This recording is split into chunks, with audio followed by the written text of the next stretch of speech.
vraie voix Sud Radio.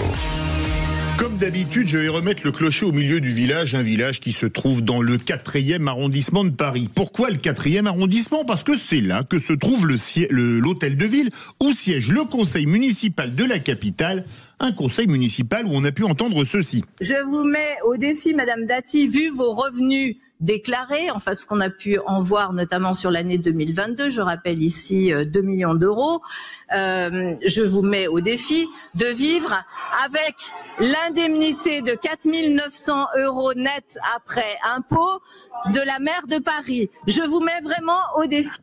Vous venez d'entendre Anne Hidalgo, répondant à Rachida Dati, expliquer tranquillement qu'elle la mettait au défi de vivre avec les 4 900 € par mois après impôt d'indemnité de maire de Paris, la ministre de la Culture ayant, d'après Anne Hidalgo, déclaré 2 millions d'euros de revenus l'an passé. Et en entendant cet échange, je me dis que les Français doivent avoir envie de ressortir les fourches et les pics et de rebaptiser la place de l'hôtel de ville du nom qu'elle portait pendant la Révolution française, place de Grève. En effet, comment expliquer à nos compatriotes dans un pays où le salaire moyen est de 2 735 € net dans le secteur privé et de 2 530 € net dans le secteur public, et dans lequel le salaire médian, qui est le salaire tel que la moitié des salariés de la population gagne moins et l'autre moitié gagne plus, est de 2 183 € net, qu'on met au défi qui que ce soit, y compris Rachida Dati, de vivre avec 4 900 € net par mois après impôt.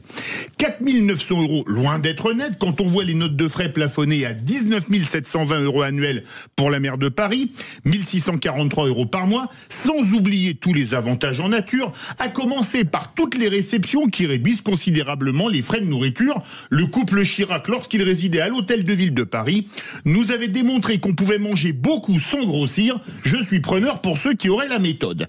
Bref, en ces temps où le pays n'est plus gouverné, où les politiques sont de plus en plus détestés par la population, où les Français se serrent de plus en plus la ceinture, tout en sachant qu'ils vont devoir se la serrer encore plus, il serait bon que les élus du haut du panier remettent les pieds sur terre plutôt que tenir des propos qui sont de véritables provocations. Mais si demain la situation s'embrasait, qu'ils ne viennent pas pleurer, car ce sont eux qui auront jeté des bidons d'essence sur des braises incandescentes. Mon cher